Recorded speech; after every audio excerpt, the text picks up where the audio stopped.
is the 24th meeting between these two sides since Jürgen Klopp took the reins back in 2015, and it's fair to say there have been some memorable moments along the way, haven't there? The battle between the two cooled slightly last season, but today a modern rivalry resurfaces as the Reds are hot on the heels of Manchester City, with just that 1 point separating the two.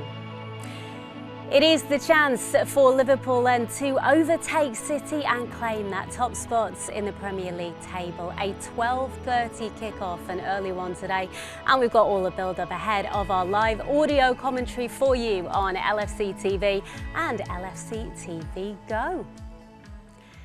Yeah, welcome along to a very important and big one. Matchday Live today. Sammy Lee and Gary Gillespie are here in the studio, ready to get their teeth into this one in just a moment. First, though, let's head over to our first visit to the Etihad and join Mark Benstead and Jan Molby.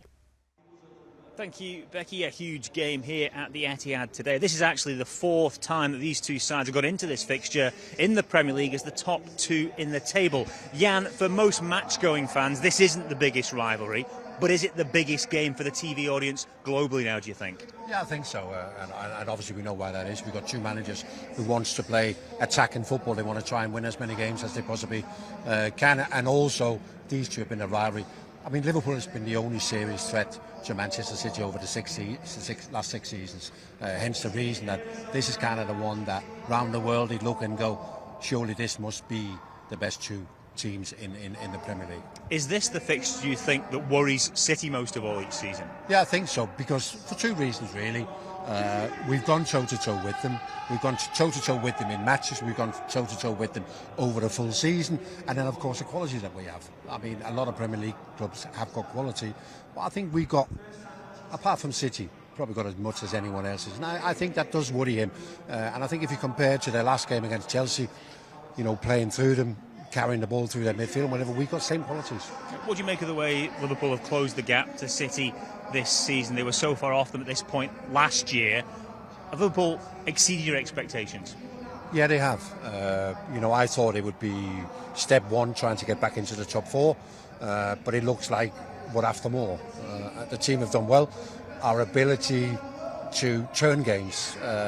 We haven't always played well over the full 90 minutes, but we have an unbelievable ability to turn games. We create and score an awful lot of goals. We get games done in the blink of an eye, and that's a great skill set. What does a Liverpool result in this game do for Liverpool, but also do for the Premier League? I think it'd be great for the Premier League. I mean, the worst thing that can happen for the Premier League is City running away with the title and winning it yet again.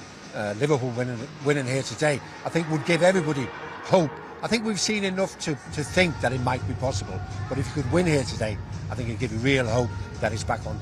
OK, Jan, yeah, last April when the sides met here, City were 4-1 winners. But you have to go back to the 1930s for the last time a City followed up that with back-to-back league wins against Liverpool. Thank you both. To tell you what, I'm jealous of them being there to watch it in person at the Etihad today. It's great to have Premier League football back, of course, after the break. And what a game to start with, Gary. It feels like we've been talking about this literally since the fixtures came out, and now it's finally here. Well, two giants of the Premier League, haven't they? I think you heard there from Jan. I think over the last 6 years, certainly Liverpool pushed Manchester City all the way. Interesting that I think we're excited as Liverpool fans from what we've seen so far this season. But this is the acid test, isn't it? Going to a place like the Etihad against a team like City. Can you perform on the day? Can you get the result? And we'll know a lot more about Liverpool, I think, after this game than probably what we do at this moment in time going into it. Yeah, so exciting from a football point of view, obviously, two heavyweights slugging it out at the Etihad, but also, just as Gary said, just for what it means and the implications as well of this game and the result. I think so for the whole Premier League. I think, as Jan mentioned on camera there before, I think Pep is concerned about Liverpool. I think the reboot has happened really quickly for us. I think, as Gary said as well, we're very exciting going forward. We know we can concede goals, we know that, but with the attacking prowess we've got, I think for us to go toe-to-toe with them today and lay down a marker, and I think not just for Liverpool Football Club, but for the whole Premier League, and I'm quite confident I'm quite confident that will be the case today. Whether that's my heart or my head, I don't really know, but I'm quite confident, yeah. Well, we like it either way. I mean, it feels like the start of a really busy period as well. Well, it is the start of a really busy period. 10 fixtures in the next 32 days. So to start off with a great result here would be absolutely perfect to take it into the next month and a bit. Yeah, well, I think we all know that, you know, like December comes around, we're going to be like inundated with fixtures, plus the fact we're still in the Carabao Cup as well. Then, you know, you turn the year in January, and then obviously like the FA Cup kicks in as well, so you've got an awful lot of cup fixtures, and then you obviously throw into the mix like the Europa League as well. But Liverpool at this moment in time, I think we're 11 points better off than what we were last season, so that hence the reason why we look at that table and we find ourselves in a really good strong position, that we're not really playing catch up with Manchester City or any other teams at this moment in time. We're right in there, right in the mix, and as I say, a result here today would be a massive boost for us going into like what is a really busy December fixture list. Yeah, critical period, definitely. When we look at that Premier League table there, Sammy, who would be the happier manager? You would have to say Jürgen Klopp, wouldn't you? Liverpool 11 points better off than they were this time last season. Manchester City 1 point worse off than they were after 12 games. Yeah, but there's still one place above us, you know, and I think I have to say to you, for me, Jürgen always exudes confidence and optimism, and I have to say to you, none more so than at this point in the season. And I tend to think, for me, if we can get the job done today, it'd be even better to be one place above them, you know, because anybody who finishes above City has got a chance of winning this Premiership. And I think, yes, Jürgen will be the happier, but I'm hoping he's going to be even more happier after the 90+ minutes today. Yeah, it's so important to, however today goes, to keep pace with City. If City win today, that opens a 4-point gap, but also they do tend to really find form in the second half of seasons, don't they? I think so, Becky, but we've got to realise as well, there's still a heck of a long, regardless of what the result is here today, whether we win or whether Manchester City win. I mean, if we were to win, do you think Manchester City are going to think like, well, that's it, done and dusted? No, it's not. I think when you look at Manchester City, I think the next two fixtures are Tottenham and Aston Villa. And we just saw like how well like Tottenham and Aston Villa. All right, Tottenham have struggled a little bit because of obviously with injuries in recent weeks. But in saying that, it's still two tough games coming up for them as well. So, you know, there is a big onus on this game, I think, from a point of view like a psychological maybe. But in saying that, there's still a heck of a lot of football still to be played after this game. So this won't decide who wins the Premier League after the 2 hours, come half past 2 or whenever it is. But it'll certainly be a big boost if we can get the 3 points. Yeah, I suppose it's keeping a bit of perspective, isn't it? Obviously, we want to build it up. We're looking forward to it. But as Gary says, there's a lot of football still to be played. Yeah. But how nice is it for Liverpool just to be in the conversation again after obviously a disappointing season last time round? Well, I think the guys mentioned it. You know, obviously we're 11 points better off. You know, that tells you a lot. And I agree totally with Gary. It won't be decided today. You know, you mentioned before, Becky, that there's so many games in a short space of time. I think after this critical period, we'll know a bit more about both sides. But I think you can only take, and it's an old cliche, you know, but you can only take one game at a time. And this just happens to be the most important because it's today. But as I said before, you won't win the league today, but you can set down a marker.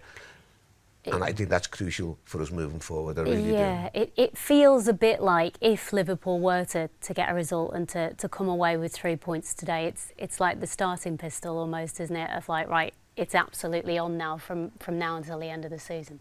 Yeah, I think we know as a club that, you know, Manchester City are more than capable of going on runs of like 12, 13 games without defeat. But Liverpool, at their best, are more than capable of doing that as well. I think what it does do, I think it maybe shows a little bit of a vulnerability with Manchester City. They've already lost 2 games this season.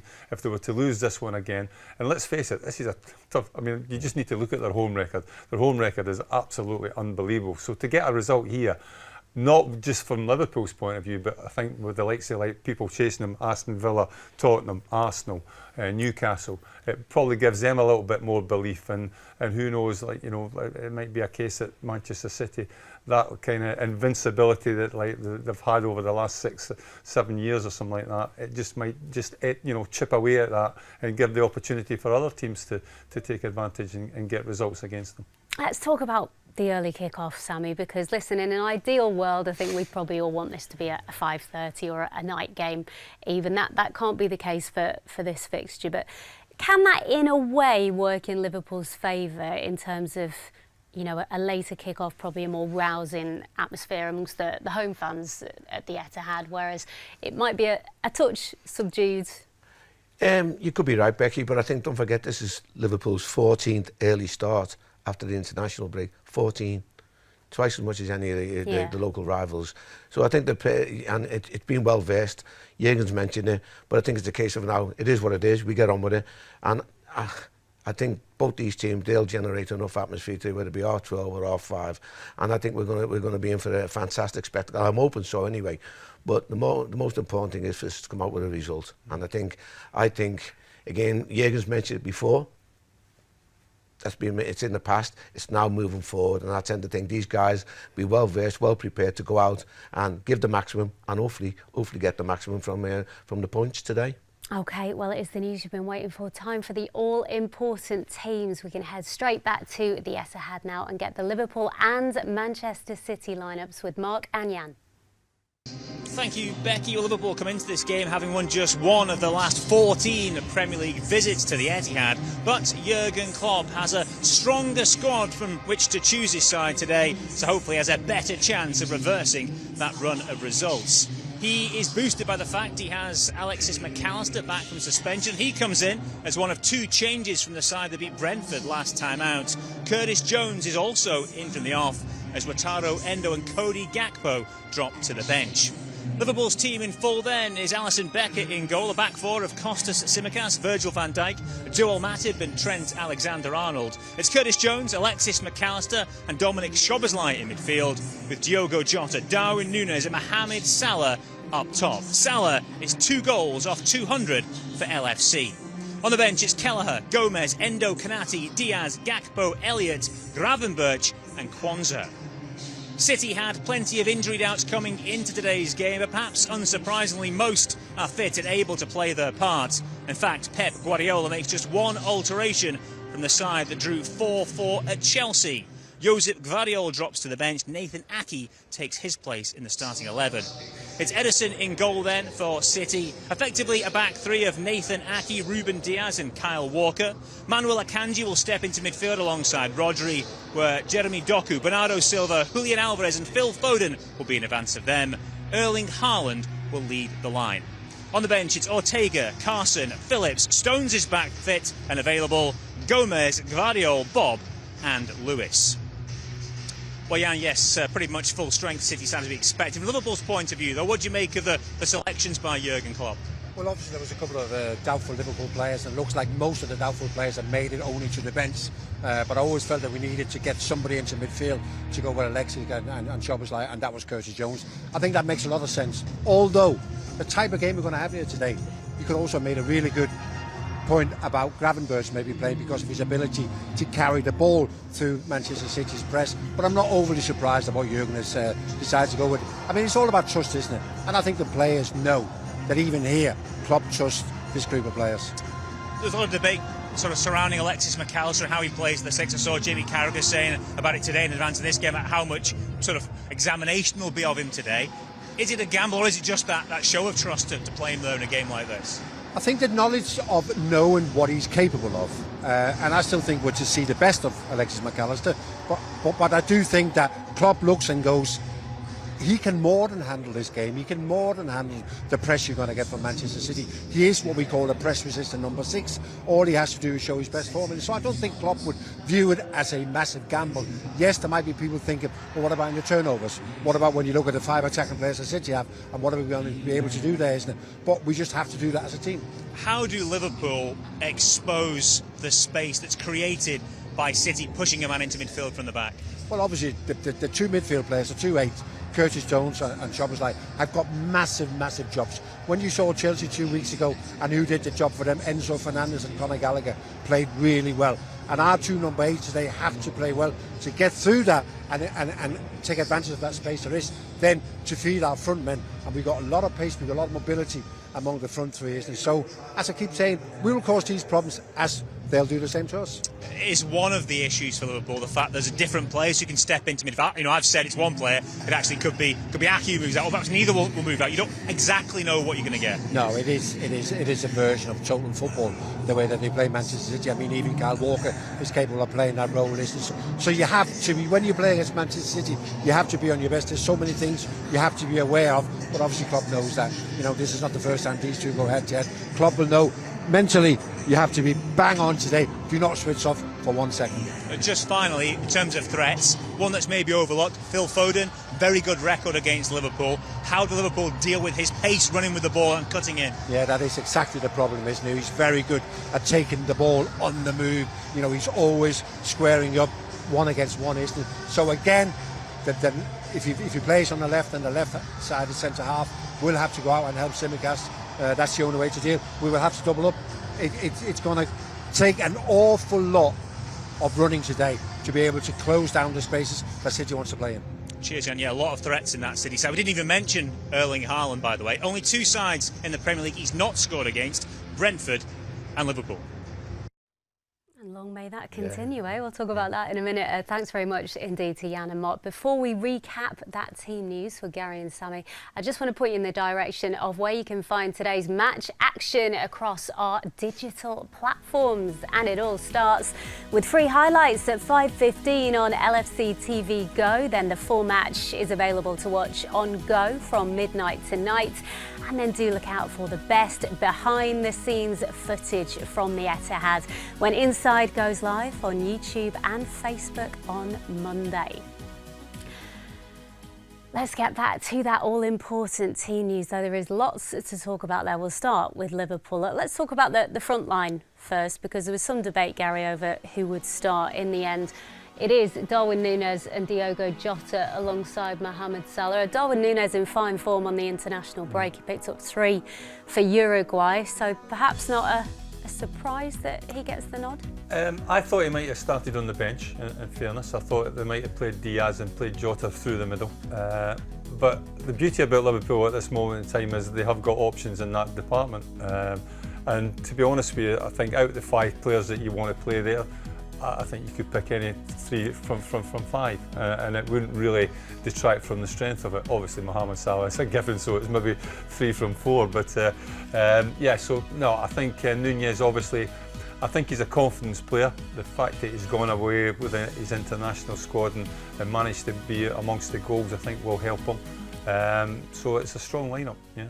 And midfield, Sammy, it's Curtis Jones who gets the nod this afternoon. Ryan Gravenberg has obviously been vying with him for that position. What are your thoughts on Well, I think, as Jan said, there is an argument for Gravenberg to play because I've been very impressed when he has played. But I think also, as Jan mentioned, it's about trust. You know, I'm sure Jürgen trusts Gravenberg, but he's given Curtis the option today. And I think, as the boys mentioned, you can have various permutations, but I still think it's a strong side that we're putting out, you know, and again, go back to the word that Jan used, trust. Yeah, and you could say the same about defence. Obviously, Ibu Konate, an option. Joel Matip making his 200th appearance, actually, for Liverpool this afternoon, alongside Virgil van Dijk. Well, Joel Matip at his best is one of the best centre-backs in the Premier League for me, from what I've seen so far. He had a sticky spell maybe last season, but you know he wasn't the only one that was guilty of that. But I have no qualms about Joel Matip. I think he's a top quality player. He's one player that will do a little bit different to the likes of Virgil van Dijk. Virgil very seldom comes from the back and plays through midfield. His weaponry is like that diagonal pass to Mohamed Salah. But like Joel just gives you that little bit extra, like we're bringing the ball out from the back, and his distribution, when it's at like his best, he splits the lines really, really well. And that's something that Liverpool have done really well this season, is break the lines with passes, whether it be from McAllister, whether it be from Joel Matip, or from full-back positions, or even Trent coming into that as well. So it'll be interesting. I mean, it's a match-up made in heaven, isn't it, like these two teams. There's so many quality players on the pitch. Well, speaking about that, let's show you the Man City side again. Obviously, Mark and Jan just gave it to you, but let's recap there. I mean, I don't think there's any surprise that Erling Haaland has made it, Sammy. Obviously, he missed Norway's Euro 2024 qualifier with Scotland after aggravating an ankle injury, I think was the reason. But certainly aggravating for sure. I don't think it's pulled the wool over anybody's eyes. I think once we realised that he wasn't playing the second game, I think he's always going to be available for this game. And listen, that's the prerogative. You know, he's put him in there, he wants to put his strongest side in. But going back to what we were saying before, Beck, I think what's about our centre halves, I think Virgil has to play a big part in it. And I have to say to you, the last game against Brentford was the best I've seen Virgil for some considerable time. And I think Virgil van Dijk on the top of his game helps everybody else around him. And I think it's going to be important today that whoever his partner is, whether it be Konate, whether it be Joel Matip, I think that Virgil steps up to the plate again as he did against Brentford. I think an interesting matchup is Doku down the left-hand side. I mean, Trent is not the best when he faces like one-on-one defensive situations, but he brings up other things to the party, doesn't he, with his distribution. So it'll be interesting to see if Manchester City target these one-on-one, try and isolate Doku with one-on-one. To be honest with you, Doku would take the ball past most fullbacks, to be quite honest with you, because he's good in these kind of situations. So that's one area of the pitch I think that we'll have to be very, very alert and watch just, you know, what we're doing at any given time in the game. Yeah, just a note on Jack Grealish, actually, obviously played incredibly in the game last season, didn't he? And City's 4-1 win it was. He is ill today, so no Jack Grealish for City. They only have 8 substitutes today due to illness and injury in the team. OK, we are about to say goodbye to our viewers on social media. There is much more to come, though, on LFC TV and LFC TV Go ahead of kickoff. And for anyone who might not yet be a subscriber, why not? Details on how to sign up can be found online at liverpoolfc.com/watch. Build-up continues after the break when we will hear from Jürgen Klopp and Kostas Tsimikas. At 12, it is the view from the opposition with Pep Guardiola before our focus turns to who else but the Egyptian king at 12:15. All the action gets underway from 12:30 when Steve Hunter and John Aldridge will be talking you through every single kick. Then at 2:30, we will bring you all the analysis and interviews in the Matchday reaction. Yeah, it is a big day in the Northwest as the Premier League returns with the latest edition of Manchester City versus Liverpool. We'll be back in a couple of minutes' time.